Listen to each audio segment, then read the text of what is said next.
I'm in the empire business. Everybody love everybody! You all know exactly who I am. What up, everybody? How we doing? So this is part 2 of the 2023 preview with Johnny Hopper and the legendary Coach Robb Beams. So what we're going to do... You're legendary. Johnny, I'm just Johnny Hopper. That's kind of how it goes. Like, seriously, Johnny, you, me, Coach. Who's the legend? Well, it's obviously, Coach Beams. But I would expect an ego boost every once in a while. No, Hopper, you're the man. You know it. So, anyway, smaller man, we are gonna... but still, oh man. Okay, do I got to start the timer right now? Oh, wait. Okay, so what we're going to do in this preview, Coach, Johnny, and myself, we all picked our top 3 overall 250 riders because I don't want us splitting up the coasts because I think it's stupid that these teams don't announce it ahead of time, and I am boycotting any green teams that will. They're the ones that refuse. Jett Lawrence some of these teams have decided, and unfortunately, they're penalized because of it. But we're just going to go overall top 3 overall best riders in this series, either East or West. And we're going to start with number 3, and each guy, Johnny and Coach, everyone's going to get 1 minute to explain why they put the guy where they put him. We're going to start with Johnny Hopper because it looks like he's not paying attention. So, Johnny, are you still there? Yes. Yes. Okay. Did you hear the rules? I think so. So we're starting with a minute timer, and it's yes. My turn for go. I was really had this all different, because I had the East and the West, and I was going no, but so you're Johnny, right. It is Johnny, stupid. Do your third place East, third place West, and third place on power rankings because you and I did the East and West. Truthfully, my third guy in both coast was going to be just a star rider. Actually, it was going to be a gas rider, and so the gas, we've got Mosman and Pierce Brown. So depending upon what coast it is, I think one of those guys are going to finish third. I just think they're better. This star has got way too many freaking guys. Nobody's really standing out. I'm kind of bummed that Hayden isn't even racing, even though he's got enough points because of Supercross Futures. He's doing that again. I mean, it kind of seems like sandbagging, but maybe it's not sandbagging because how do we expect him to do? Anyway, I have to go Pierce Brown, Michael Mosman. That's who I'm saying for third place guy, depending upon the rounds. Which one overall? Overall, shit. Let's go Michael Mosman. Perfect. Coach, what do you got? Who's number 3? You do it however you want. It's your minute. Ready? Yeah. Go. So if I'm looking at the 250 riders on the West Coast, and obviously, like I say, we're not sure who's going to be where, but I'll just take a punt in the dark. On the 250 West, I've got Styles Robertson finishing up 3rd overall.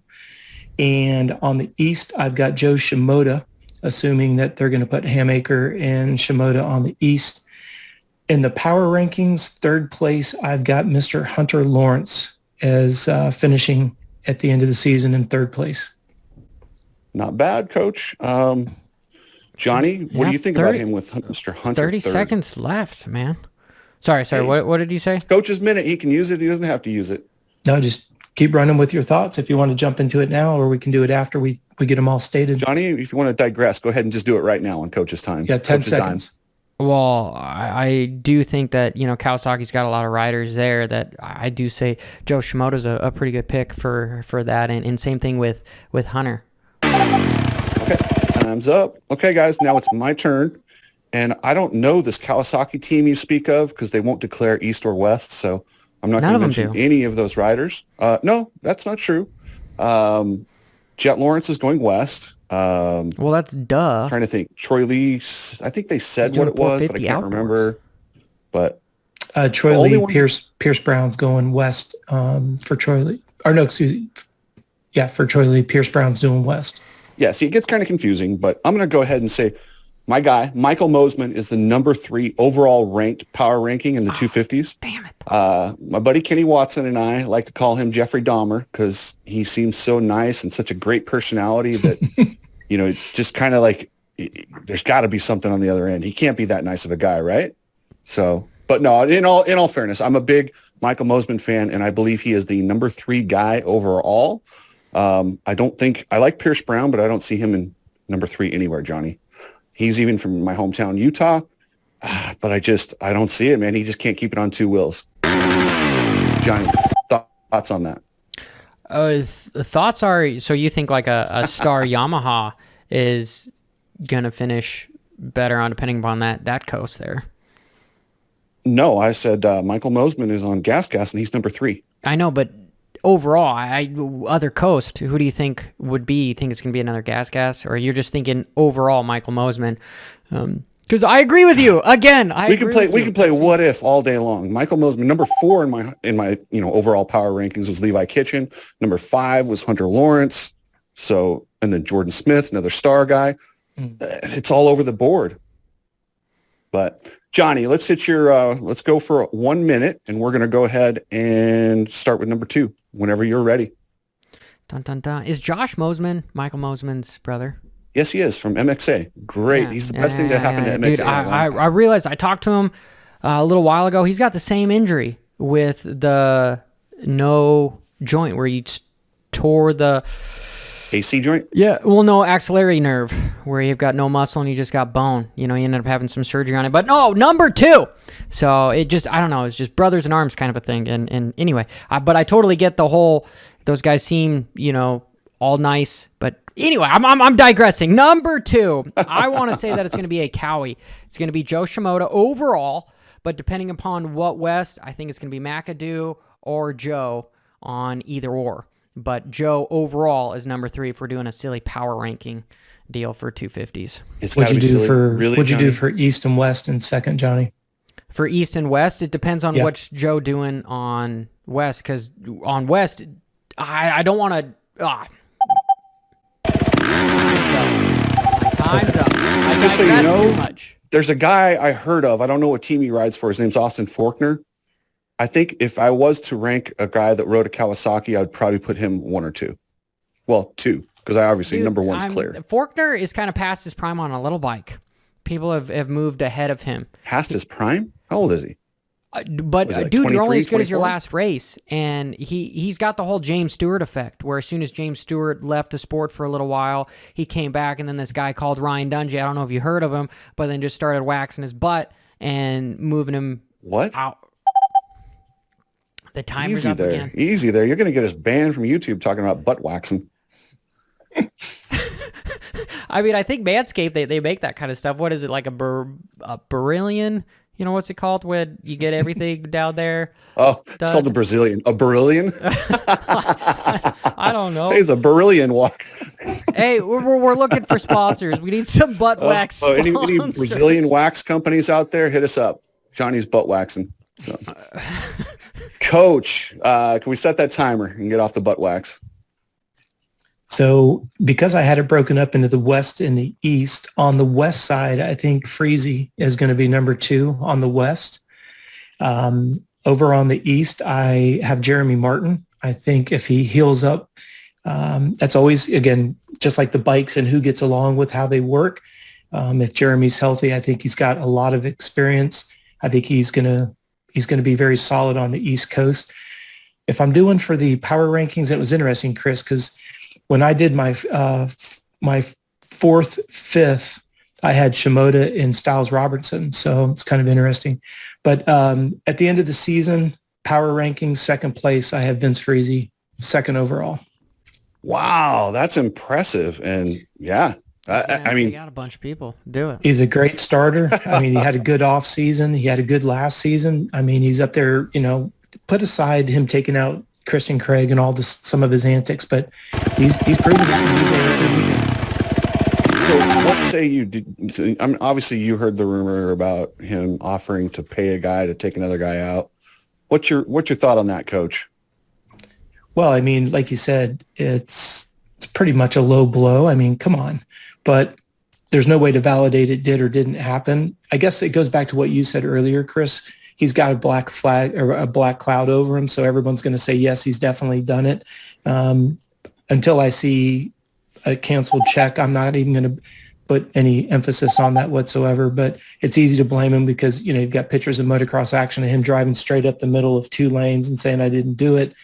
We saw what he's done, taking people out left and right, whether it's Brayton at the finish line and Brayton losing his cool and probably one of the most level-headed guys. I don't know. If it did happen, it's a pretty shitty thing to do. Crazy what a narrative can do. Yeah, but I'm a Vince Freese apologist, just in the sense that, I mean, I just have a soft spot for somebody who's willing to do anything to win, anything. Like, he is a dog. Like, he fights for every inch. And well, as long as it's not your leg that he's breaking, you're all about it. That's true. That's true. I mean, you could input Barsha in that same scenario, or,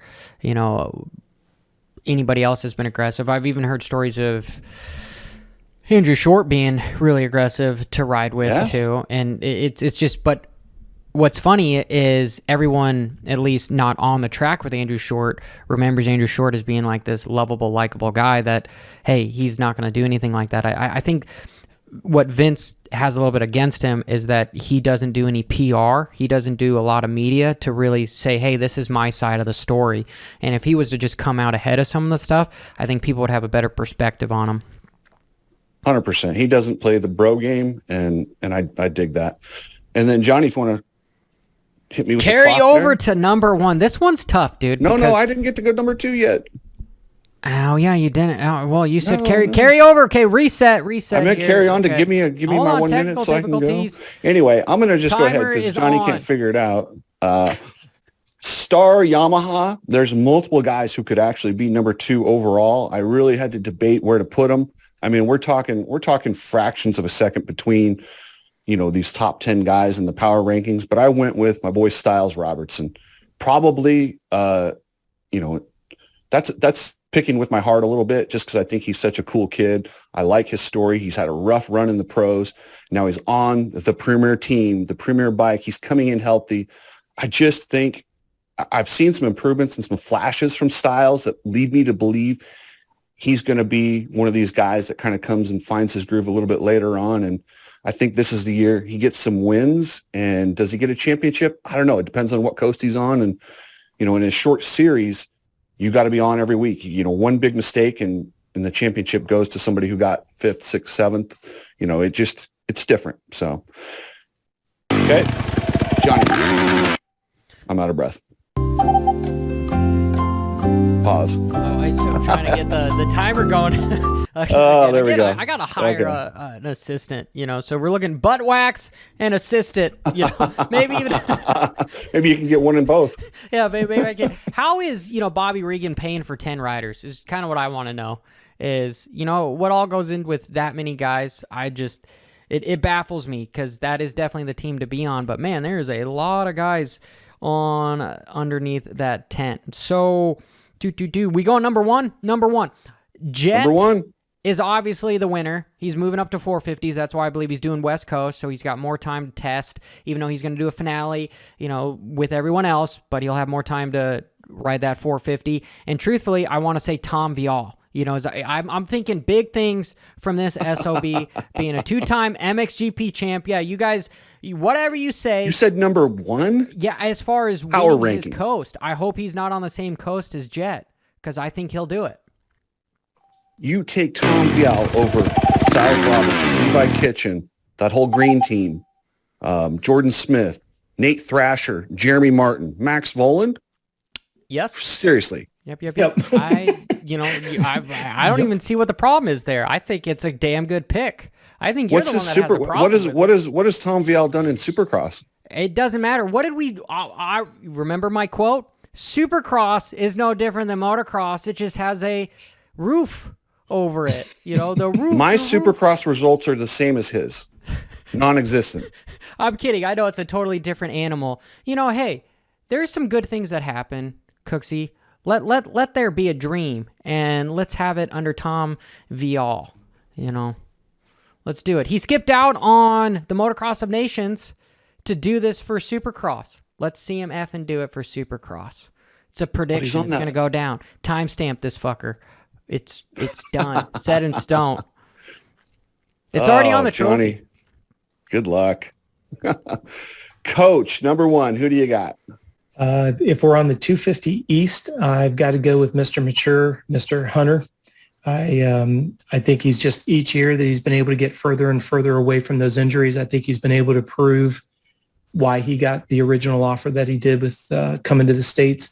On the West, you have to go with the next generational talent, as Daniel Blair likes to call him. That'd have to be Jett on the West, as well as I have Jett number one at the end of the season. He showed his maturity at Des Nations. I mean, obviously, he's proven he's willing to put in the work. He's got such an incredible team around him between his dad, his brother, his mom, obviously with Lucas as his agent. Got the Honda power all the way around him. So I've got Jett number one, and just a nice little segue right into his 450 outdoor debut. Perfect. Yeah, it's hard to argue with Jett. I also agree. Jett is number one. You can go ahead and start my minute there, Hopper. Jett, I'm gonna just go right over Jett because we've talked so much. He's number one power rankings. If anything less than a chance, I mean, if he loses a race, it's probably a disappointment. I mean, we're looking for him to go undefeated. But I'm going to break what I said earlier about talking about some of the green guys, because I think we talked off air about Austin Forkner. You guys think he's washed up. I do not think Austin Forkner's washed. Hey, it's my minute, Johnny. It's my minute, Johnny. Austin Forkner is good. This guy almost beat Chase Sexton for a title. He's had a couple bad years. It's had a bad run. Was it girlfriend sidetracked? I don't know. Is he married to her now? I don't know. But I just feel like he's due. He's due. And if he doesn't do it this year, I think this is the last year in his contract. He's done. And we all know how these guys miraculously get better on the last year when they need a new deal. I think Forkner's that guy. If he's not in Jett's coast, he will win. So go ahead and tell me what you guys think of Forkner. Well, I definitely don't think he's washed up. I mean, he's definitely got the talent, but like Johnny said earlier, if you're going to go off of, if you're going to be a betting guy off of history, he hasn't finished a season in what, 2, 3 now? And it just, like Johnny was saying, every month that goes by and then every season that goes by that you're not on the track, look at how much Shimoda's improved in the last 2 seasons. Look at how much, like just pretty much everybody else on the Kawasaki team for that matter. Look at Jett and Hunter. I mean, look at the athletic poise that Jett shows now. He doesn't crack under pressure. He's not afraid. He doesn't panic when he gets passed. He's very methodical. You can go by every one of the team colors. And unfortunately, 2 or 3 consecutive seasons of being injured, confidence is jeopardized. And we know that he's got a 450 deal in his contract, because some people have asked why hasn't he been let go, because he's been guaranteed a 450 ride. Smart on him. Business thinking. Absolutely. Good. Because we all know Mitch Payton has a way of washing up these riders where if you can't make it there, he's had to be retained because he needs that. Well, because his contract is giving him a 450 deal. And if you look at AC not being 100%, that's why they're playing a little bit of, okay, well, if AC goes out, we know that they're going to put Savacci in there, but that would be for Supercross. If AC doesn't make outdoors, then that's the perfect segue for Forkner. He gets a contractual obligation met. And then if Forkner makes something of it, great. Lord knows that boy can ride a bike. There's not one of us on this call that would say he's washed up. I just think the way that the momentum, as you always say, guys, you're only as good as your last race. And so much has progressed and bloomed since he's been out the last couple seasons. Like you said, Chris, it's a fish or cut bait type of situation. Does the pressure make him a diamond or does it crush him? And that's what we're about to see here in the next 6 to 8 weeks. Well, and I think it's actually going to make nobody's scared of him anymore. I think that's a significant point. They will be if he wins a couple in a row. Oh, yeah, but he's got to get out of his own way in order to do that. You know, I think him being as dominant as it was in the amateurs, everyone just figured like, hey, this guy's doing it. And then that's what he did is he continued to win. And then as soon as he got hurt, well, other people build their confidence and they're like, well, I got used to winning. So now I'm not going to let the dude that used to win. I'm better than he is. And it's just, then he gets hurt again. And no. Like he's in a rut that's hard to get out of. And unfortunately, I don't know if he can get out of it. But again, this is the same dude that was talking about the rut that Tomac was in. And then we all saw the complete 180 he did with basically winning everything. So not that. So you said something there that caught me by attention. Could you define na? No. He said he did it. Na. What? So let me ask you this. Guys. If that sounded disrespectful, Cooksey. You know, if we weren't on the internet here, man, you'd have to watch your backside because I don't know if I'd hit you in the front, but you wouldn't see it coming. Easy. No wax in my butt. So if Forkner gets past, how does he get back in front? What do you mean? Is he going to ride like a Moseman that starts doing a block pass like he started doing to Jett, or do you see him racing very crafty? It's not a loaded question. I'm just curious what your thoughts are, because we saw Jett. Dude, but honestly, you make a good point, Coach, because he got robbed last year because his season just was turned around, and then Jett unfortunately did an idiotic move and killed him when he was turning it around, and then it just, bad luck just continued happening. Like, I really felt bad for the dude, and I hope he can continue with it, and it can become this kind of David and Goliath kind of a rebirth back to championship winning status. So if he gets past, to answer your question, he needs to just, maturity kicks in and let him go. Ride your own race and be better next weekend. That small sample size we had last year, that's what he was doing. And that's my point, is I think he can build off of that. After that, he was just like, throw his arms up in the air. What do we do? But I think now he's got an off season to reset. And now, I mean, now it's really put up or shut up. Last year, it was like, okay, well, I need to do good to get the 450 ride. And now he's cashed that in for the extra year, and he's staying on the 250. That's got to be a little bit humbling for him. Do you think he's going to phone it in a little bit more so that he stays healthy for the 450? Is it humbling, or is it his only option? I mean, like, as far as maybe not. Yeah, it was his only option, which makes it humbling. Like, he thought he was in the same career path as Chase Sexton. Look where they're both at right now. That's humbling. Johnny, yeah, but I'm sorry, go ahead. Timer's done. Keep going. That train of thought here, that is he going to jeopardize a year? Like, do we know exactly what the contract says to where, like, could he go a pause year where he's out with injury so that he could be good? Or is this going to be a year where he just wants to stay healthy so that he can have the opportunity in the 450 class? Because if he's already got it, you know. But no disrespect, he got hurt so early last year. He pretty much had what you just said, Johnny. And that's what makes this so difficult, because you're looking at the idea that, Chris, I do agree with you. When he came back, he was racing very smart. Like you say, just clipping the rear end of Jett's rear wheel. That was non-intentional. It was just an accident that happened. But when you have that on the cusp of the year before, where he went out with injury, going through the whoops and then hitting that left-hand turn and smashing himself, now you look at, is he frustrated that he's trying to, get back to where he was and he can't seem to get a break, and yet this is his last chance? Talking about being in a pressure cooker, what are we going to see on the other side? Because if he gets credit, I go back to somebody like a Christian Craig, who was very crafty. You go to somebody like that. Do you think that Austin would have that insight to stay crafty, or does his circumstances cause him to be a little bit more haphazard and be a little bit more bowling ball Moseman style? Like, I'm going to prove that I belong up front where I used to be. Which approach does he take to get there, given the pressure he's under? He needs a good combination of both. He needs to still have that fire to win, but know when to throttle it down. That usually comes for riders when they hit 22, 23, 24. That's where he's at. That's why this season is so important, and why I broke my band to talk about him, because I feel like there's a lot of story and a lot of people aren't talking about it. So one last chance, and then we're going to wrap this thing up because our time is up. Right, Johnny? Yes, sir. Okay. Any last thoughts? No. Yeah. Coach. 250 is going to be fantastic to watch. I mean, think about it. We're going to have Jett going out of there. I don't think it's going to be far behind. Hunter's going out of there.